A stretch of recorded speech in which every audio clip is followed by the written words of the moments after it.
बिस्मिल्लाहिर्रहमानिर्रहीम, अस्सलाम वालेकुम। मैं गौहर भट्ट आपके सामने इस बड़ी खबर के साथ हाजिर हूँ कि पाकिस्तान पीपल्स पार्टी ने पीडीएम के हवाले से एक बहुत बड़ा फैसला कर लिया और इस फैसले का बाकायदा ऐलान जो है 11 अप्रैल को सेंट्रल एग्जीक्यूटिव की मीटिंग के बाद किया जाएगा। और वो फैसला जो है वो कहा यह जा रहा है और ज़रा ये कह रहे हैं कि 90%, बल्कि मैं अपनी तरफ से 5% बढ़ा देना, 95% जो इम्कान है वो ये है कि पाकिस्तान पीपल्स पार्टी उस दिन पीडीएम को खैर बात कहने का बाकायदा ऐलान कर देगी। ये खबर मुझे मेरे ज़राए ने दी है और इसकी तफसील मैं आपके सामने रखता हूँ। आपको याद होगा कोर कमेटी का इजलास हुआ था परसों और उसमें जो उस वक्त तक की डेवलपमेंट थी, जब मैं वीला कर रहा था तो वो मैंने आपकी गोश गुजार की थी। उसके बाद भी जो है बिलावल साहब और जो आसिफ जरदारी साहब है उन्होंने पार्टी रहनुमाओं से मुशावरत का सिलसिला जारी रखा है और आज जो मुशावरत उनके साथ उनको की गई है और इसमें ज़्यादातर लोगों ने जो बात की है वो ये की है कि देखें, हमें मुस्लिम लीग नवाज़ जो है उसको उसके साथ रहकर बड़ा शदीद नुकसान हुआ। उन्होंने मिसाल दी कि जिस तरह से हमने 2008 में इनके साथ एक अनरिटन मुआहदा किया था, जिसको मैं अनहोली मुआहदा भी कहता हूँ। वो अनरिटन मुआहदा जो था वो ये था कि जनाब जरदारी साहब पंजाब नहीं आएंगे और नवाज शरीफ साहब जो हैं वो सिंध नहीं जाएंगे। तो उनका ये कहना था कि इस मुआहदे के नतीजे में या इस किस्म के एक एग्रीमेंट कह लें या एक किस्म की अंडरस्टैंडिंग कह लें, उसके नतीजे में हमें बड़ा शदीद नुकसान हुआ। पंजाब में हम तकरीबन फारग हो गए इंतखाबी लिहाज से और जो सूरत हाल है वो ये है कि उस गैप को, जो गैप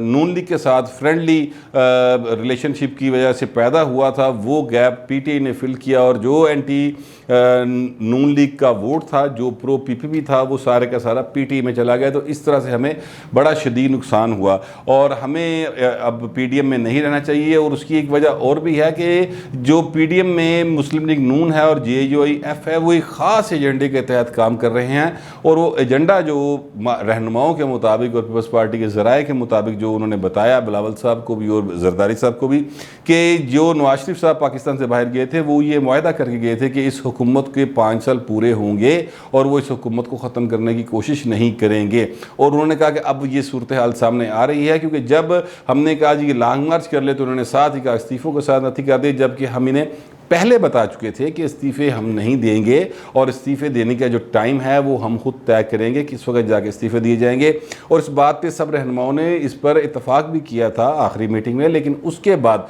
जब दोबारा मीटिंग होने लगी तो उससे 2-3 रोज़ पहले ये इस्तीफ़े वाला सिलसिला शुरू कर दिया गया, क्योंकि हम उन्हें ये कहने जा रहे थे और उन्हें पता था कि अब हम जो है वो जाएंगे नो कॉन्फिडेंस मूव की तरफ। और नो कॉन्फिडेंस मूव में हम उन्हें साबित कर चुके थे कि यूसुफ रज़ा गिलानी साहब को हमने जिता लिया है और अब जाहिर है कि जो एमएनएज़ ने हमारे इधर वोट दिए हैं तो वही एमएनएज़ के साथ हमारी कमिटमेंट्स हैं और हम आगे जाकर उनको नो कॉन्फिडेंस के लिए इस्तेमाल कर सकते हैं। तो इस तरह जाहिर है इमरान खान की हुकूमत ख़त्म हो जाती। जैसे ही ये सीन शुरू हुआ तो मरीम नवाज़ साहबा को नोटिस मिलने शुरू हो गए, जिस पर घबरा कर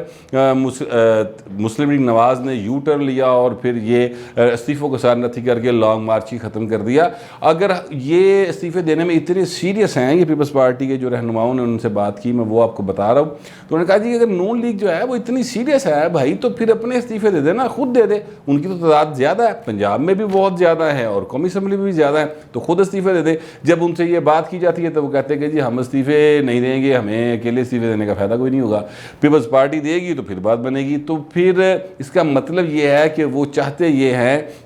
कि इस्तीफे ना हों, क्योंकि अगर वो इस्तीफ़े देना चाहते हैं तो उन्हें इस्तीफ़े देने में से कौन रोकता है? मौलाना फजल रहमान जो हैं वो उनको भी कोई नहीं रोक सकता, मुस्लिम लीग नवाज़ को भी कोई नहीं रोक रहा, वो जाके अपने इस्तीफ़े दे दें, अल्लाह खैर सलाह। और जो पीडीएम की बाकी 8 जमातें हैं, टोटल 6 टोटल हैं 8 और बाकी जो 6 हैं वो भी इस्तीफ़े देना चाहती है। तो मैंगल साहब को किसी ने रोका? वो भी इस्तीफ़े दे दें, अब वो दें इस्तीफ़े और घरों को जाएँ। और फिर ये भी उन्होंने कहा कि देखें जब हम उनसे ये कहते हैं कि जनाब आप चलें हम इस्तीफ़े दे देते हैं, उसके बाद क्या होगा? तो ज़िमनी इलेक्शन होगा, तो फिर ज़िमनी इलेक्शन में कह रहे हैं, उन्होंने कहा हम हिस्सा लेंगे। तो उन्होंने कहा जी ज़िमनी इलेक्शन में हिस्सा लेने का क्या फ़ायदा, हमारी सीटें बढ़नी तो नहीं है, क्योंकि सीटें तो वही खाली होंगी ना जो हम लोग खाली करेंगे। तो दोबारा उनको जीत के आने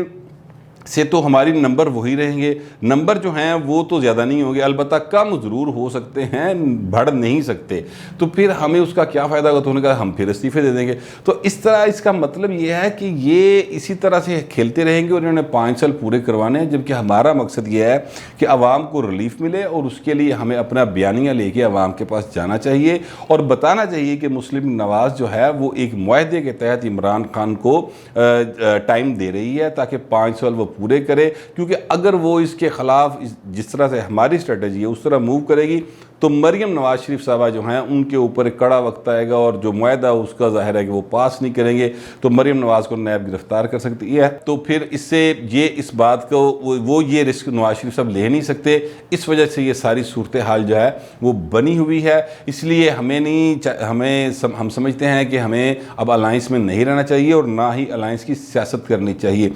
यहाँ पर मैं आपको ये भी बताऊँ कि उन्हीं रहनुमाओं ने जो एक कलेक्टिव विजडम जो है या एक जो समझ लेंगे 90% लोगों ने जो राय दी है वो यही राय दी है कि देखें हमें किसी भी सूरत अब अलाइंस में नहीं रहना चाहिए। उन्होंने ये भी कहा कि हमें भुट्टो साहब की सियासत करनी चाहिए। भुट्टो साहब की सियासत जो थी वो अलाइंस की सियासत नहीं थी। बेनज़ीर भुट्टो साहबा की सियासत जो थी वो अलाइंस की थी। बेनज़ीर भुट्टो ने वाकई MRD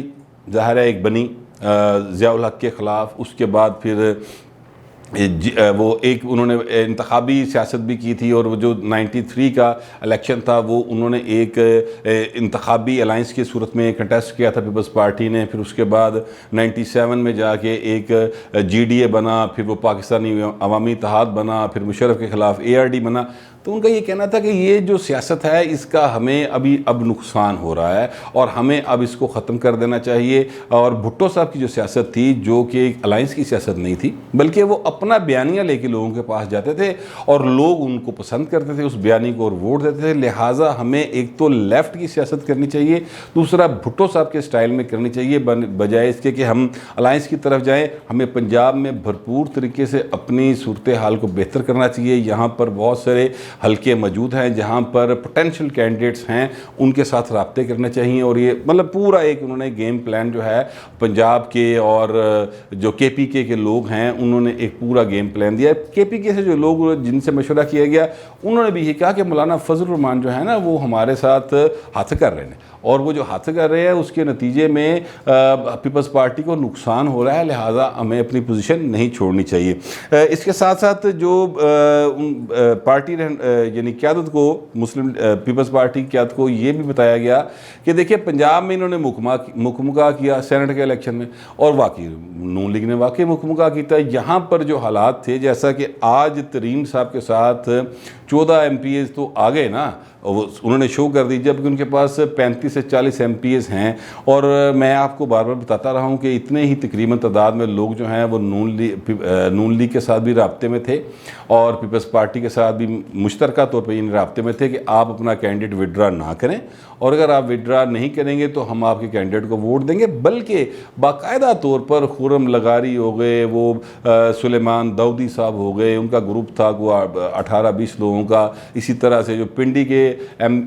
MPs हैं वो 6-7 उनका ग्रुप था। तो वो सारे ये अनाउंस कर रहे थे कि हम सेनेट में वोट नहीं करेंगे PDI कैंडिडेट को। तो ये इस तरह की सूरत हाल में हमारा 5वां उम्मीदवार 6ठा उम्मीदवार भी यहाँ से जीत सकता था और हम ज़्यादा सीटें ले सकते थे। लेकिन मुस्लिम लीग नवाज़ ने मुकमुका किया और उसके नतीजे में उन्होंने यहाँ से कैंडिडेट विड्रा कर लिया और फिर हमसे कहा गया तो हमने ज़ाहिर चूँकि अलाइंस में थे तो पार्टी के आदमी कहा जी विड्रा कर लो, कैंडिडेट ने जाके पेपर वापस ले ले। लिहाजा नतीजा ये निकला कि वो अपनी विन विन पोजीशन में चले गए और हमारे पास पंजाब में जो एक सीट सेनेट की आ सकती थी वो हमें इस तरह से नहीं लेने दी गई। तो ये सारी सूरत हाल जो है ना वो इस वक्त दरपेश है और कहा यही जा रहा है कि 11 को जो इजलास है सेंट्रल एग्जीक्यूटिव कमेटी का पीपल्स पार्टी का उसमें मज़ीद इसके ऊपर डेलिब्रेशंस होंगी और एक किस्म का समझ लें कि जो पीपल्स पार्टी की क़यादत है वो एक माइंड मेकअप कर चुकी है कि यार ये जो तरीक़ेकार इन्होंने इख्तियार किया है शो कज़ नोटिस भेजने का, यार ये कोई मतलब हम कोई एयर ब्लू में काम करते हैं कि शाहिद खान अब्बासी साहब उसको शोकस नोटिस दे रहे हैं। तो ये इस तरह की जो सूरत हाल है ना, वो पीपल्स पार्टी को उससे बहुत ज़्यादा तकलीफ़ हुई है और वो उन्होंने इसको अपनी हद तक समझा है कि इस तरह से हमें नोटिस दिए जा रहे हैं। हम इतनी सीनियर पार्टी हैं, हमारे मतलब को 5 दहाइयों से ज़्यादा हमें सियासत करते हुए हो गया, तो हमें ये बच्चों की तरह ट्रीट कर रहे हैं, हमारी तज़हीक की जा रही है। और ये भी मैं आपको बता दूं कि उस शोकस नोटिस का जवाब पीपल्स पार्टी ज़रूर देगी, और वो ये उसके लिए ज़रूरी नहीं है कि वो उसी दिन दिया जाए, यानी प्रेस कॉन्फ्रेंस में दिया जाए, उससे पहले भी जवाब दिया जा सकता है, क्योंकि उस पर जो लोग काम कर रहे हैं वो बड़ी तेज़ी के साथ काम कर रहे हैं। और उसमें ये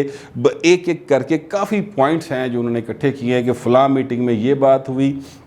मियाँ साहब ने ये कहा, मरियम साहबा ने ये कहा, और पूरा एक चार्जशीट आप समझ लें वो तैयार कर ली गई है पीपल्स पार्टी की तरफ से। लेकिन अभी उस की अप्रूवल जो है वो नहीं हुई पार्टी क़यादत की तरफ से, और इम्कान है कि शायद वो कल कर दें इसको चार्जशीट को जारी, या फिर ये भी हो सकता है कि वो जिस दिन प्रेस कॉन्फ्रेंस हो 11 तारीख को, जिसमें मैं ये इम्कान जाहिर कर रहा हूँ कि पीपल्स पार्टी छोड़ने का ऐलान कर देगी पीडीएम को, उस दिन हो सकता है कि वो सारी चार्जशीट जो है वो लगाई जाए। बहरहाल पीपल्स पार्टी ने अब ये फैसला किया है कि वो पंजाब के अंदर अपने आप को मजबूत करने के लिए नून लीग को गंदा करेगी। नून लीग के जोड़े गंद ने ना, जो भी उनके ख्याल में हैं और जो भी नून लीग मुनाफकत की सियासत कर रही है पीपल्स पार्टी के ख्याल में, मेरे तो ना पाना ये उन्होंने ख्याल है, वो जो भी कर रही है तो उसको हम लोगों के सामने लेके आएंगे। मिसाल के तौर पे उनका ये कहना है कि देखें पंजाब के अंदर बुज़दार साहब जो है ना वो फिर बकरियां चराना नज़र आएगा, और अगर मुस्लिम लीग नवाज़ चाहे तो सूबाई चेंज आ सकता है, और हमजा शहबाज शरीफ जो हैं वो वज़ीर आला बन सकते हैं। लेकिन वो सिर्फ इसलिए नहीं कर रहे कि एक तो इमरान हुकूमत के साथ उनका मुआहदा कि 5 साल पूरे करावांगे ताडे, और दूसरी जो बात है वो ये है कि बुज़दार की कारकर्दगी जो कि ज़ीरो भी नहीं बल्कि माइनस है, उसके नतीजे में शहबाज शरीफ साहब की जय-जयकार हो रही। वैसे शहबाज शरीफ की जय-जयकार बुज़दार होवे या ना होवे वैसे भी बनती है, उस बंदे ने काम किया, सच्ची गल जी वो करनी चाहिए। उस बंदे ने बहुत काम किया और दिन रात मेहनत की है, हमने 10 साल उसको मोनीटर किया, देखा, बीइंग जर्नलिस्ट मैं भी देखता रहा हूँ, और राती 3 बजे भी सड़कों पर फिर रहा होंदा सी भाई, पता नहीं खबर नींदर नहीं आती सी या पता नहीं की करता, लेकिन वो बहुत मेहनत की उन्होंने। उनकी मेहनत के से हम यानी उनके तरीक़ेकार से हम इख्तलाफ कर सकते हैं, मुझे बहुत सारे इख्तलाफ हैं उनके